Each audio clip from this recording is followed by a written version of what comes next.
Je ne sais pas pour vous, mais moi je trouve que le temps passe beaucoup trop vite. On est déjà rendu à la fin du mois d'août. L'école du jeu, en partenariat avec la boutique L'Imaginaire. Au-delà de vos attentes.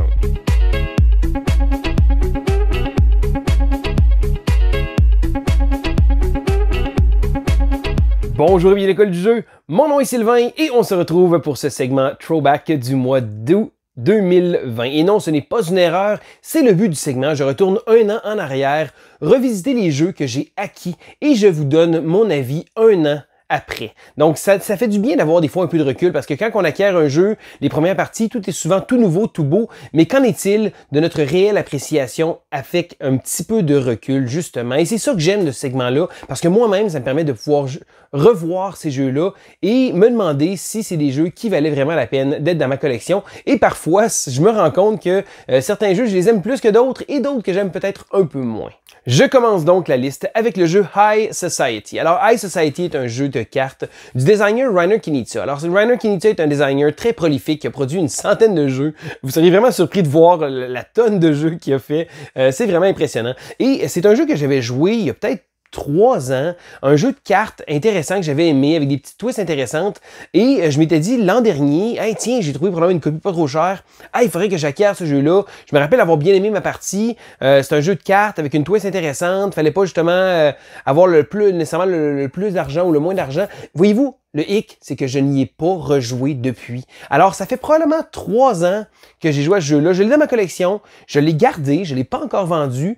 C'est un jeu que je me rappelle de bons souvenirs, mais si jamais je viendrais à vous expliquer le concept, je sais qu'il y a un système de cartes qu'on va jouer, il y a un certain joueur qui va être éliminé si on mise trop ou pas assez avec de l'argent qu'on va faire.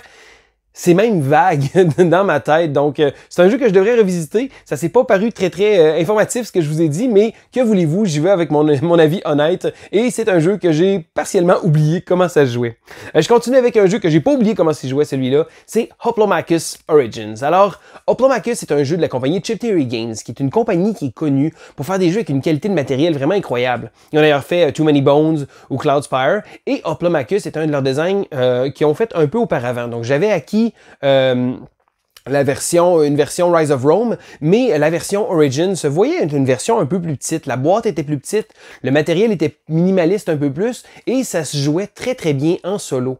Et c'est un jeu que j'aime beaucoup. D'ailleurs, j'ai backé sur Kickstarter Hoplomachus Victorium, donc qui était une nouvelle version, une refonte du jeu. Donc c'est certain que je l'ai encore dans ma collection Origins. Probablement que quand je vais recevoir la nouvelle version, tout nouveau, tout beau, je vais probablement vendre mon ancien kit de Hoplomachus, qui est un jeu quand même très intéressant, un jeu de gladiateur. Et dans la version Origins, on va avoir des travaux à faire, si on veut, des trials, donc des tests à faire. Et là, selon certaines configurations qu'on va avoir, c'est un jeu qui se joue avec des dés, mais avec des belles chips de poker. Donc, on a des beaux tapis en néoprène et on va devoir tenter de faire notre chemin dans cette aréna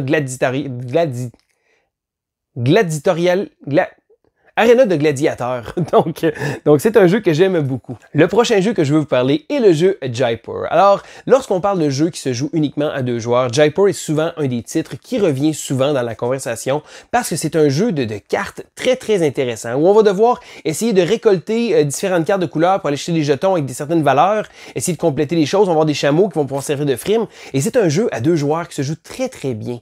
C'est un jeu que j'ai énormément joué sur application mobile, donc c'est certain que la version physique, j'y ai probablement beaucoup moins joué, mais je me suis dit c'est toujours un jeu intéressant à avoir dans sa collection. Donc c'est pas un jeu qui sort aussi souvent qu'il devrait parce que bon, on veut pas, on a plein de jeux, on en essaie plein, mais Jaipur reste un incontournable et un jeu qui va probablement rester dans ma collection. Je continue avec le prochain jeu que je vais vous parler, est un jeu qu'on attendait beaucoup l'an dernier et l'an passé, je pense qu'on a même fait une vidéo sur la chaîne, d'ailleurs vous pouvez la regarder ici. Ciao!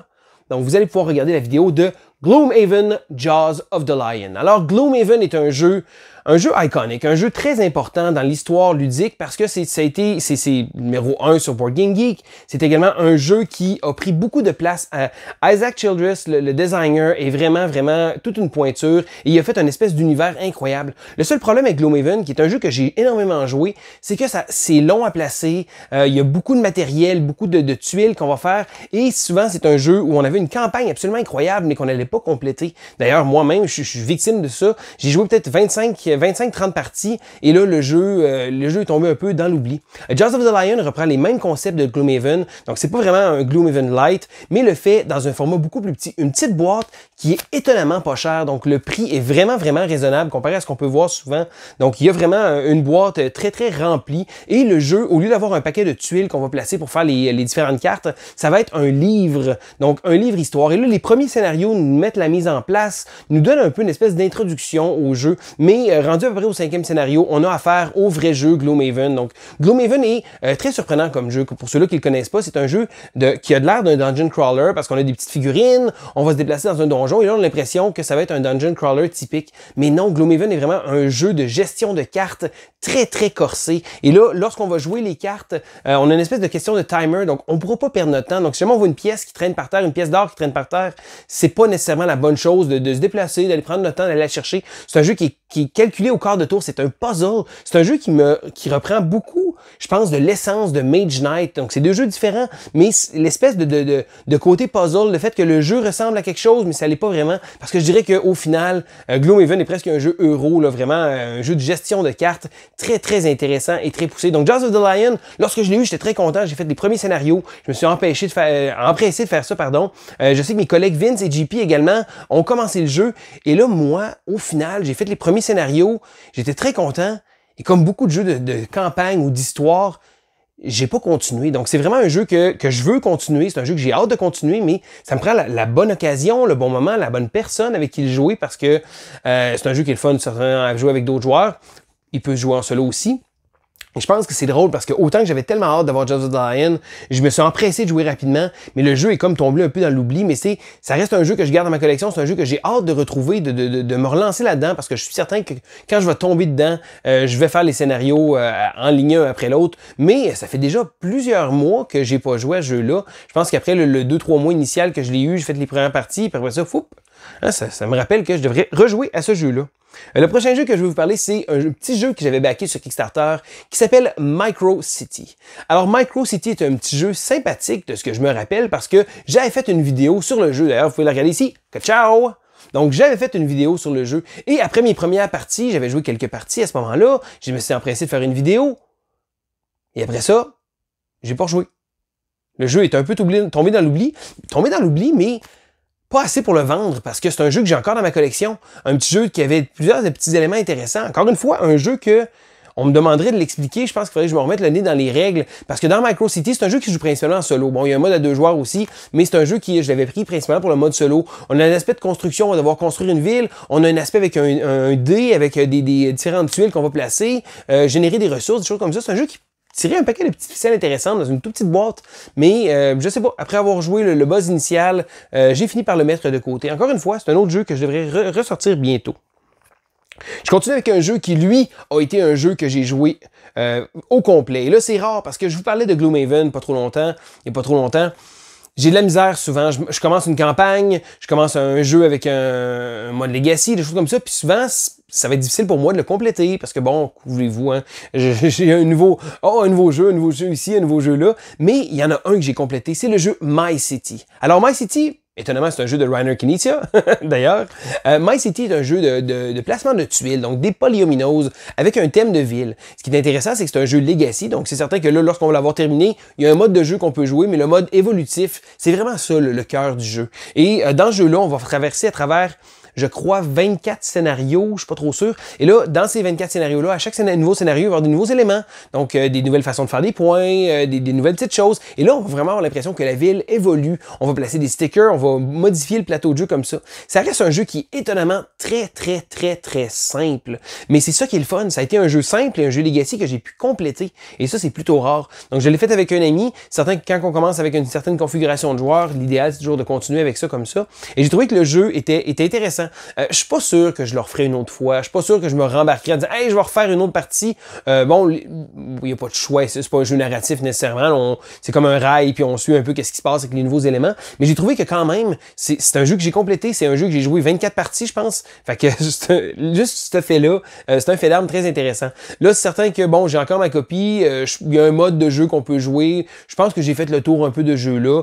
C'est un jeu que, bon, c'est certain que je pourrais pas le vendre parce que là, tous les collants, toutes les choses ont été placées. Puis ça me dérange pas parce que c'est un jeu qui est abordable, c'est un jeu qui est pas trop cher. Souvent, il y a des gens qui me disent « Ah, mais les jeux Legacy, on le sait bien, c'est plate, tu l'as fini après ça, tu peux pas le revendre, tu peux pas... » Ben oui, mais si c'est pas tous les jeux qui sont Legacy, moi je trouve ça intéressant, ça donne une expérience différente. Et le fait de coller un collant sur un plateau, la première fois, on a une espèce de petite angoisse de faire quelque chose qui est comme « Ah non, je devrais pas faire ça, de déchirer des cartes, des choses comme ça », mais ça fait partie de l'expérience Legacy. My City est justement une belle petite histoire qu'on fait à travers ça. Bon, encore là, c'est juste le fun de voir évoluer les choses comme ça, mais ça reste que c'est un jeu que j'ai joué énormément. Je continue avec un petit jeu qui s'appelle No Thanks, Non Merci. Non Merci est un jeu de cartes. Et là, moi, j'ai la vieille version qui est franchement pas très belle. Mais savez-vous quoi? Je pense que c'est ça que j'aime de cette version-là. C'est un jeu où on va devoir on a des cartes numérotées et on a des petits jetons. Donc, imaginez des petites pièces de poker. Le but, ça va être de faire le moins de points possible, hein, de perdre le moins de points possible parce que quand on va jouer, là, il y a les cartes numérotées, je crois, de 3 à 36, je crois. Et là, ce qu'il va avoir, c'est qu'à chaque partie, on va enlever un certain nombre de cartes, et là, on va révéler une carte, et chacune des cartes va nous faire perdre des points à sa valeur. Donc, si jamais il y a un 12, ben, si je le prends, je vais perdre 12 points. Donc là, les joueurs à tour de rôle décident, est-ce qu'ils prennent la carte, ou ils disent non merci. S'ils disent non merci, on prend un petit jeton, on le place sur la carte, et c'est à l'autre joueur, et finalement, le joueur qui va décider de prendre la carte va prendre tous les petits jetons avec ça. Ce qui est intéressant, c'est que c'est un jeu avec une économie fermée, donc on a un certain nombre de jetons limités, et ça va faire en sorte que si jamais on décide de prendre une carte qui va nous faire perdre énormément de points, mais qui a beaucoup de petits jetons dessus, on va contrôler un peu plus l'économie. Et là, à un moment donné, les joueurs n'auront plus de jetons pour passer, et ils vont devoir prendre les cartes. Ce qui rend le jeu intéressant, c'est que lorsqu'on a des cartes consécutives, exemple, j'ai un 32, donc je perdrais 32 points, et là, si jamais je viens prendre le 31, je vais pouvoir le mettre par-dessus. Donc, ça va faire en sorte que je perds juste 31 points. Et là, si jamais j'ai le 31 et le 33, je vais espérer d'avoir le 32 à un moment donné parce que sinon, je perdrais énormément de points. Mais si je prends le 32, je peux toutes les mettre ensemble. Donc, on essaie de faire des suites comme ça de manière à perdre le moins de points possible. Mais le hic, souvent, c'est que on a tendance à vouloir dire, ah ben, si j'ai le 8 puis le 10, si le 9 arrive, ah ben là, je vais absolument sauter dessus parce que je le veux, parce que je vais perdre moins de points. Mais dites-vous que les autres joueurs ont pas besoin de ce 9-là. S'ils prennent, c'est 9 points qu'ils perdent. Oui, c'est certain que c'est plus avantageux dans mon jeu, mais il faut faire envoyer un petit peu les joueurs à mettre des petits jetons comme ça, de manière à pouvoir justement contrôler un peu plus l'économie. Pour un petit jeu de cartes, très facile à jouer, on peut sortir ça avec absolument n'importe qui, un jeu de mon oncle, de ma tante, de personnes qui jouent pas. C'est un jeu que j'aime tellement, c'est un jeu qui est le fun à jouer, un jeu simple, on s'entend, c'est pas un jeu révolutionnaire, mais c'est le genre de petit jeu de cartes de famille qui sort tellement bien. C'est non merci, no thanks. Je continue avec un jeu qui s'appelle Panam. Alors, lorsque Panam est sorti, c'est un jeu que je trouvais très intéressant parce que on plaçait justement, le but c'était de se faire acheter nos lignes aériennes par la Panam, donc l'espèce de grosse compagnie aérienne auparavant qu'il y avait. Et là, on va placer on va essayer de jouer avec un système de cartes de manière à placer justement certains avions sur des lignes. Et là, plus ça va aller, et plus ils vont acheter les lignes aériennes parce que le but au final, c'est d'acheter des stocks. Avec notre argent, on va acheter des stocks de la compagnie Panam et à la fin de la partie, c'est ça qui va nous donner des points. Donc, selon une valeur qu'on va avoir, un petit système d'économie. C'est un jeu que quand je l'ai reçu, j'ai joué 3-4 parties. J'ai vraiment aimé ça. C'est un jeu que je trouve très intéressant, mais c'est un jeu que j'ai pas revisité depuis un bon bout de temps. Ça reste que c'est un jeu qui est dans une petite boîte et là, tout au mérite du jeu, il y a beaucoup d'éléments intéressants, des éléments de mise, de placement d'ouvriers. Donc, on va placer notre ouvrier sur une certaine mise et là, on va pouvoir relancer les autres. Donc, c'est une espèce de placement d'ouvriers mélangé avec un jeu d'enchères et j'ai trouvé que ça tirait plein de petites ficelles très intéressantes. C'est un jeu qui est peut-être pas vraiment incroyable, fantastique, il faut absolument sortir ça, mais c'est un jeu, encore une fois, que je garde dans ma collection puis que je devrais rejouer. Hein. Il y a beaucoup de jeux ce mois-ci, c'est drôle parce que je fais une petite tangente, mais souvent les mois, je regarde les jeux que j'ai plus dans ma collection et j'en ai quand même pas mal. Ce mois-ci, tous les jeux que j'ai achetés l'an passé sont encore dans ma collection, mais la plupart viennent avec un petit bémol en disant OK, je l'ai pas rejoué depuis longtemps, mais je l'ai pas vendu encore et Panam fait partie de ceux-là. Par exemple, le prochain jeu que je vais vous parler, lui, fait partie de ma collection et il va y rester parce que c'est un de mes jeux favoris de tous les temps. L'an passé, j'ai fait l'acquisition de Smartphone Inc. Alors, c'était un projet Kickstarter, j'étais content d'avoir backé. Et bon, le jeu Smartphone existait déjà depuis 2018, mais avec une distribution très limitée. Je sais que Vincent avait été chanceux d'avoir une copie à l'époque pour pouvoir parler du jeu un peu avant qu'il arrive. Et Smartphone, lorsqu'il est arrivé, a eu vraiment l'effet d'une bombe. Et c'est un jeu que j'ai joué plusieurs fois depuis son acquisition. Smartphone est un jeu économique où on va devoir gérer un empire de vendeurs de téléphones cellulaires. Et là, on va devoir chercher des nouvelles technologies, essayer de vendre à bas prix. Et c'est un jeu qui, étonnamment, est vraiment, vraiment bien fait parce que c'est un jeu qui prend plusieurs éléments complexes de jeu économique, mais le fait dans une présentation tellement efficace, tellement bien placée. Le design est vraiment hors pair. On a un système de gestion de petites tuiles qu'on va faire pour générer des actions, le système, les différentes phases de jeu, tout sur le plateau. Et c'est un jeu que je trouve tellement élégant parce que c'est un jeu qui se joue également à 5 joueurs facilement dans une durée fort raisonnable.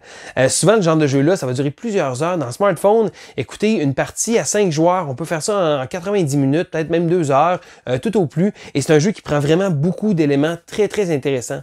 À 2 joueurs, on peut jouer avec une carte plus petite. Bon, certains, la version Kickstarter avait un plateau additionnel avec moins d'espace qui rendait le jeu un peu plus tendu. Il y a également un mode solo avec Steve, l'adversaire artificiel.